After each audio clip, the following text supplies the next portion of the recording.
Reka ngusuhuze kandi nkwifurize kugubwa neza muri rusange. Iyi ni Gikundiro TV show.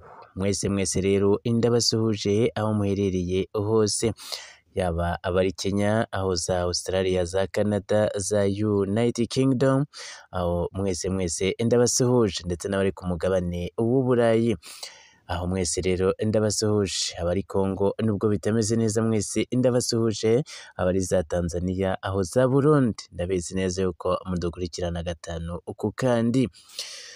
Inzozi z'uyu munsi rero tugiye kurebera hamwe cyane ni inzozi zo kurota inka y'umukara. Kurota ubona inka y'umukara cyangwa se ikwirukaho, ahangaha nicyo kintu tugiye kureba. Ese byaba bisobanura iki? Ahangaha rero kurota inka y'umukara iri kukwirukaho, ahangaha ni ukuvuga ko bishatse kuvuga ko kurota inka y'umukara iri kwiruka cyangwa se iri kukwirukaho, cyangwa se ahangaha iri kukwirukaho ni ukuvuga ngo mu mico myinshi cyane y'u Rwanda cyangwa se Uburundi, bivuze ko ibi ngibi ari ikirango gisobanurwa neza nk'ikirango kibi. Ni ikirango kibi cyane, ndetse kandi bikurikira bitewe n'ibisobanuro bya gihanga, ndetse n'indi myemerere ya rubanda. Ahangaha inka bivuze ko ari ubutunzi cyangwa se umugisha. Aha nanone kandi umuryango, kandi bikavuga ko umuryango, amahoro n'icyubahiro ku bantu bayifite. Ahangaha ari umuryango mwiza ndetse n'icyubahiro n'amahoro. Nanone kandi ibara ry'umukara rimwe na rimwe rishobora guhuza n'ibintu bikomeye, ibibazo, ibanga, umubabaro, cyangwa se impinduka zikomeye cyane. Iyo bavuga gato, interineti yari igiye, turebe turebe gato. Ndimo ndebera kuri za mpuguke zacu z'abazungu uburyo bagiye babisobanuramo. Turebe bigenze bitewe.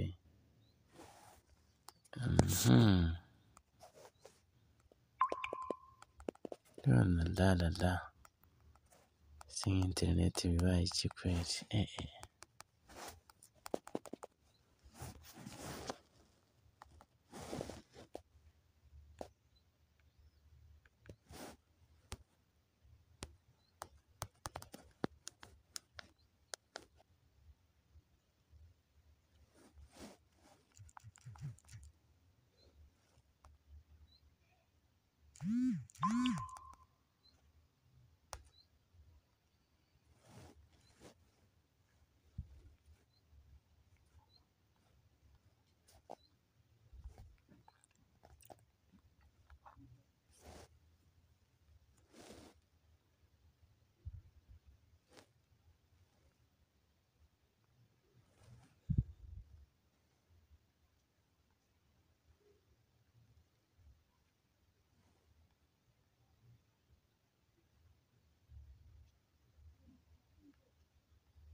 Aho twari tugeze, ahangaha ngo iyo bavuga inka iri kwiruka, ahangaha inka iri kukwirukaho, ahangaha ndetse ngo irimo kwiyambika.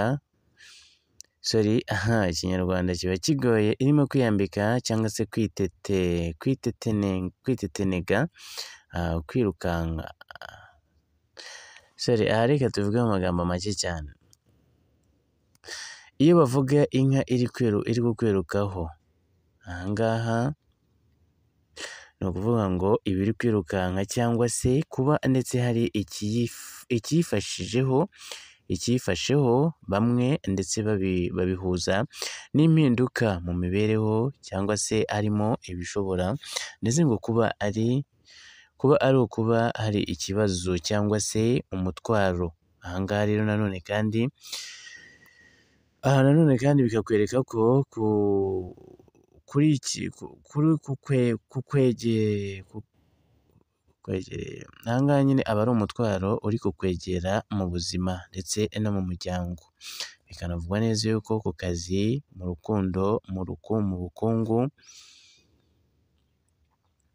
bukungu kuba hari impinduka nini ndetse ngo zigiye kuba ku buzima bwawe. Ariko mana yanjye shaka nsubiremo ndabona byanze.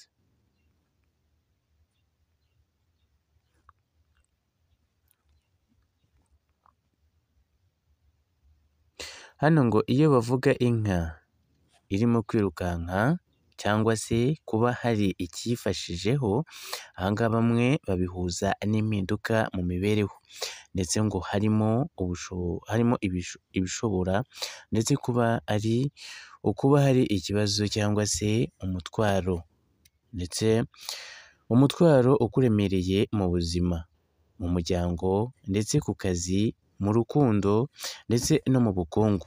Aha ngaha rero ngo ni ukuba hari impinduka nini ndetse ngo zigiye kuba ku buzima bwawe ndetse kandi ngo bishobora kuba byiza warabonye mu nzozi. Bishobora kuba byiza warabonye mu nzozi, nanone kandi kuba hari umuntu cyangwa se kandi ikintu kiri kukwiyegereza wenda kizatuma ndetse ngo uhindura uko ubaho. Nanone kandi zigasobanura ko harimo ikintu cy'ingenzi, inzozi ntizigira ibisobanuro bimwe ngo kuri bose. Ngo nanone kandi ngo icyo gihe biterwa n'ukuntu wiyumva muri ayo masaha ndetse wahangayitsemo wishimye n'ibindi bintu wari kumwe ndetse nabyo mu nzozi. Abantu cyangwa se ahantu cyangwa se ibikubaho.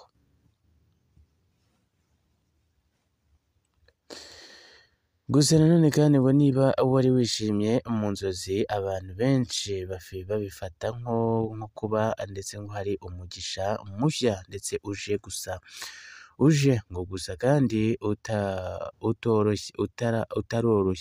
utoroshye usaba imbaraga. Aha ngaha ngo niba wari ufite ubwoba cyangwa se ugahunga, aha ngaha bishobora kuba ndetse ngo ari ikimenyetso cy'ubwoba ndetse n'amaganya ufite mu buzima busanzwe. Komeza ubane natwe gatanu kandi rero turi kumwe mu zindi videwo. Ngicyo rero inka y'umukara icyo isobanura. Inka y'umukara iba iteye ubwoba ndetse ngo isobanura ibibazo ndetse n'ibindi bigiye bitandukanye. Rimwe na rimwe hari igihe isobanura ibyiza ariko akenshi na kenshi mu mico ya Kinyarwanda ndetse n'u Burundi, aha ngaha babifata nk'aho ari ikirango gikomeye cyane ndetse amakuba ndetse n'ibindi bishobora kuba bigiye kukuzira by'ibibazo. Komeza ubane natwe gatanu kandi rero ukanda subscribe hasi aho gato niba ari bwa mbere, unakora share, unatanga comment hasi aho gato cyane. Murakoze.